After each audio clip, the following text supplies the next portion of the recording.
Hallelujah, good morning. एक और बार प्रभु के वचनों पर मनन करने के लिए मैं इस कार्यक्रम को आप तक ला रहा हूं। तो आइए प्रभु के वचनों को सुनने के लिए अपने हृदयों को तैयार करें। प्रार्थना। महापवित्र परमेश्वर प्रभु, आज जब दोबारा हम आपके सन्मुख आते हैं, हमारे हृदयों की आवश्यकता अनुसार हमसे आप बात करें।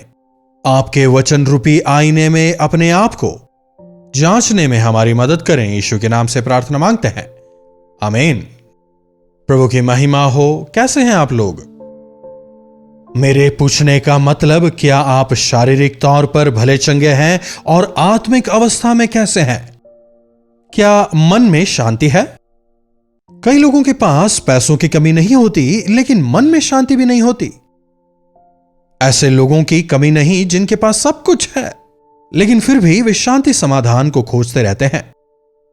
मेरे कहने का मतलब, हम हमेशा संघर्षरत रहते हैं, लेकिन जो लोग प्रभु को जानते हैं, अगर हम हमारी विनतियों को प्रभु के सामने रखें, वे हमारी विनतियों को सुनते हैं, इसलिए हम उनमें आराम कर सकते हैं। फिर शायद कुछ लोग कहेंगे, हमने प्रभु पर इतना विश्वास किया, लेकिन फिर भी हमारी आमदनी ठीक नहीं है। तो यह आमदनी का क्या मतलब हुआ?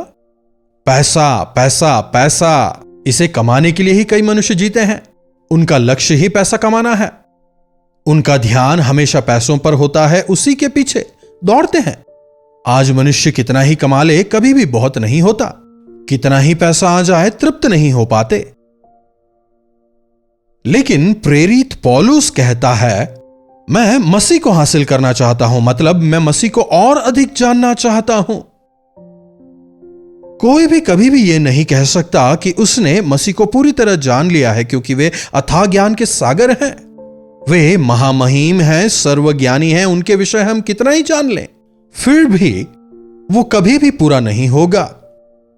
पैसों की इच्छा रखने वालों को देखिए, वे और अधिक कमाना चाहते हैं। इसी प्रकार मसीह को जानने वालों में यह इच्छा होनी चाहिए कि मैं मसीह को और अधिक जानने पाऊं, मैं मसीह के लिए और अधिक आत्माओं को जीतने वाला हो जाऊं। प्रभु के सेवकों की इच्छा क्या होनी चाहिए जानते हैं? पैसा नहीं, नाम और प्रशस्ति नहीं, आत्माओं को जीतने की इच्छा होनी चाहिए, और यही प्रभु हमसे चाहते हैं। लेकिन आज सेवकों में क्या वाकई प्रभु के लिए आत्मा को कमाने की इच्छा है, या फिर वे केवल नाम और प्रशस्ति चाहते हैं? एक काफी बड़ा सवाल है। तो हमें कुछ कमाने की इच्छा नहीं रखनी चाहिए, लेकिन हमें अपने विवेक की रक्षा करते हुए जीना है। मसीह को कमाने या उन्हें जानने के लिए हमें पैसों को नो कहना जानना होगा। अन्याय से कमाए पैसों को नो कहना जानना चाहिए। समझ रहे हैं? सरकारी विभागों में काम करने वाले काफी लोगों के सामने एक बड़ी परीक्षा रहती है। रिश्वतखोरी ही रिश्वतखोरी। ऊपर से लेकर नीचे तक हर एक व्यक्ति रिश्वत लेता है। इसीलिए अगर आपने मना कर भी दिया, तो आपके ऊपरी अधिकारी या आपके नीचे काम करने वाले आप पर नाराज होंगे। और ऐसी परिस्थितियों से बचने के लिए कई लोगों को मजबूर होकर रिश्वत लेनी पड़ती है।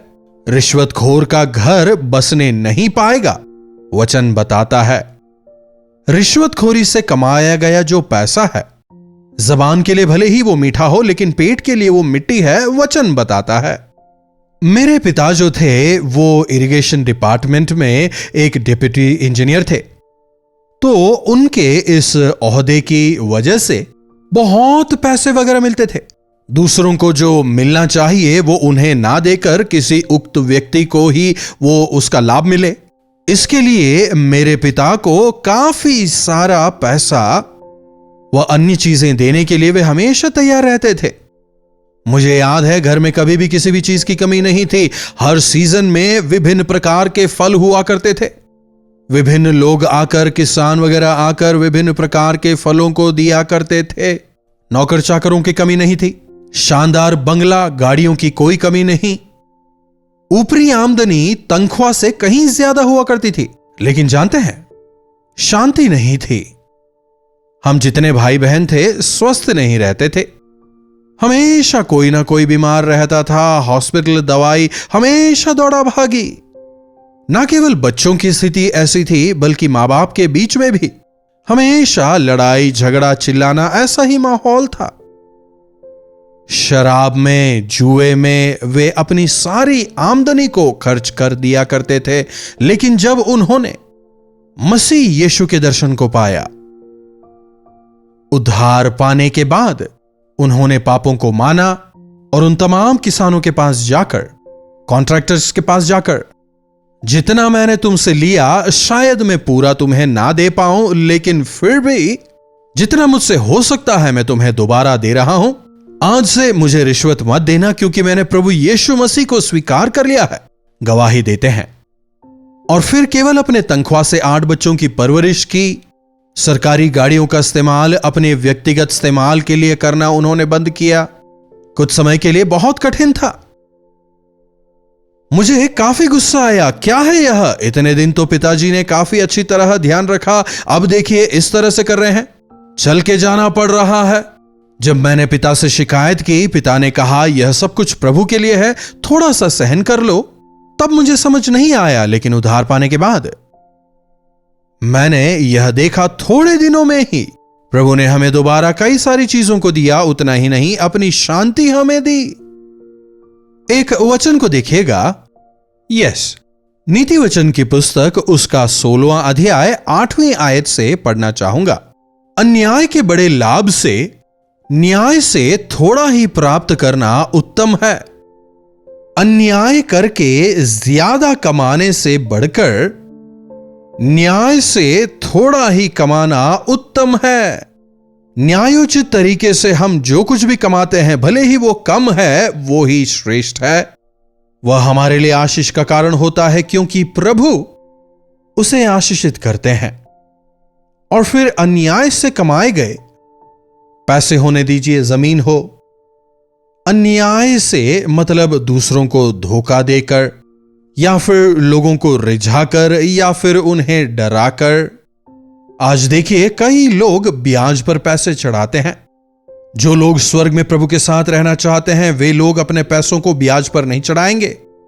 अगर आज कोई कर्ज ले रहा है तो इसीलिए क्योंकि उसके पास पैसों की कमी है। उसे पैसे देकर फिर अगर उस पर ब्याज भी चढ़ाएं तो वो कैसे अपनी जरूरत को पूरी करने पाएगा? सोच के देखिए। वचन हमें बताता है कि हमें जरूरतमंदों को देना चाहिए, लेकिन ब्याज पर नहीं। फिर कुछ ऐसे भी हैं जो ब्याज पर ब्याज लगाते हैं। कुछ लोगों के लिए पैसे ब्याज पर चढ़ाना ही व्यापार है। यह अन्याय की कमाई है। यह कतई अच्छा नहीं है। हो सकता है इससे आप काफी पैसा कमाते हो, लेकिन अगर आप गौर करें, उनके जीवनों में शांति नहीं होती, आशीष नहीं होती, तृप्ति बिल्कुल नहीं होती। प्रभु कहते हैं, मैं तेरी मेहनत को आशीष दूंगा। न्यायोचित तरीके से मेहनत करके कमाया गया पैसा भले ही कम क्यों ना हो, भले ही वो 5 रोटी और 2 मछली ही क्यों ना हो, प्रभु उसे भरपूरी से आशीषित करेंगे। आपको कब क्या चाहिए परमेश्वर जानते हैं। कल के लिए मैं आज बचाकर रख लेता हूं, ऐसा ना सोचें। वचन बताता है, इस संसार में तुम अपने लिए धन इकट्ठा ना करो, क्योंकि जहां तुम्हारा धन होता है वहीं तुम्हारा मन होगा। इसलिए अगर आपको ऊपरी चीजों पर मन लगाना है तो पैसों पर मन ना लगाएं। इसमें कोई दो राय नहीं, हमें पैसे चाहिए हमारी जरूरतों को पूरा करने के लिए। इस संसार में हमारी जरूरतों को पूरा होने के लिए पैसे चाहिए। और यदि हम अपने पैसों को ईमानदारी से कमाएं और जो परमेश्वर को देना है परमेश्वर को दें, तो प्रभु कहते हैं, मैं आकाश के झरोखों को खोलकर तुझे बहुतायत से आशीषित करूंगा। लेकिन आज इंसानों को देखिए, परमेश्वर की आशीष के बजाय वे लोग लड़कर, झगड़कर, दूसरों को धोखा देकर, डराकर, धमकाकर लोगों की जमीनें छीन लेते हैं, कोर्ट कचहरी की चक्कर उनसे लगवाते हैं। वे खुद जो हैं अन्याय सहन नहीं कर पाते, लेकिन खुद अन्याय करने से पीछे नहीं हटते। अन्याय करने वालों से परमेश्वर प्रसन्न नहीं होते। गलत विचार उन्हें पसंद नहीं। कई लोग जो हैं वे गलत हिसाब किताब देते हैं। आप गलत हिसाब डालिए, गलत दस्तखत करिए, हम आपको कमीशन देंगे। अगर इस प्रकार आपको लगता है कि आप कमा लेंगे, इससे परमेश्वर प्रसन्न नहीं होते। इसी नीति वचन में इसके विषय भी लिखा गया है। 16वें अध्याय की 11वीं आयत को पढ़िए। सच्चे तराजू और पलड़े यहोवा की ओर से होते हैं, थैली में जितने बटखरे हैं उन्हीं के बनाए हुए हैं। आज हमारे पास तौलने के लिए विभिन्न प्रकार के यंत्र हैं, लेकिन पुराने जमाने में अगर देखें, तराजू नजर आते थे। कहीं कहीं हमें आज भी नजर आ जाते हैं। आपने देखा है ना, तराजू दोनों तरफ जो है एक तरह का प्लेट होता था जिस पर आप वजन रखते थे, और जो भी आपको खरीदना है उसके वजन के अनुसार वो दिया जाता था। 1 किलो का मतलब उस कांटे को बीच में आना है। ना केवल पैसों में धोखाधड़ी, बल्कि तौलने में भी धोखाधड़ी। मैं जब छोटा था और मेरी मां मुझे सब्जी वगैरह लेने के लिए भेजा करती थी, उस समय मुझसे कहकर भेजती थी, बेटा जब तुम सब्जी या सामान लो, नीचे देखना कहीं उसने चुंबक वगैरह तो नहीं चिपकाया है, ध्यान रखना। उससे वजन कम हो जाता है ना। कम तौल के देंगे तो उन्हें कम मिलेगा और हमारा ज्यादा फायदा होगा। प्रभु को यह पसंद नहीं। छल के तराजू से यहोवा को घृणा आती है। देखिए इस वचन को भी देखिए, 11वें अध्याय की पहली आयत। छल के तराजू से यहोवा को घृणा आती है, परंतु वे पूरे बटखरे से प्रसन्न रहते हैं। छल के तराजू, झूठे अकाउंट्स, इनसे परमेश्वर बैर करते हैं। पहले जब कपड़े खरीदते थे तब टेप्स वगैरह नहीं होते थे। दुकानदार जो है हाथ से इस प्रकार नाप कर देता था। यह 1 फीट हुआ, 1 हाथ मतलब 1.5 फीट। तो जब वो नाप लेता, जल्दी जल्दी लेता था और कपड़ा कम देता था। इस प्रकार कई सारी धोखाधड़ी उस जमाने में, उस समय की धोखाधड़ी। और आज अगर देखें, आज की परिस्थिति के अनुसार 1 जीरो ज्यादा लगा देना, 1 जीरो कम कर देना, या डिजिटली उसमें मिलाना या कम करना, आज देखते हैं। विभिन्न प्रकार से आज लोगों को धोखा देते हुए हम देखते हैं। साइबर क्राइम्स देखिए, धोखाधड़ी करके दूसरों के बैंक अकाउंट से पैसा निकालकर क्या वे धनी बन जाएंगे? क्या वे कभी भी पकड़े नहीं जाएंगे? प्रभु की आशीष हमारे लिए काफी है। दूसरे का हक मारने का प्रयास ना करें। जो कुछ भी प्रभु ने आपको दिया है उसमें आप आनंदित रहें। अगर कम है तो प्रभु से प्रार्थना करें, प्रभु जरूर देंगे। बहुत कमाकर अशांत रहने से अच्छा कम कमाई में तृप्ति के साथ रहना अच्छा है ना। प्रभु ने जो आपको दिया है उसमें आप तृप्त रहें। प्रभु का वचन बताता है एक संतृप्त भक्ति काफी लाभकारी है। यह काफी है। इस समय के लिए यह भोजन काफी है। एक समय के लिए यह वस्त्र काफी है। इस समय के लिए यह पैसा मेरे लिए काफी है।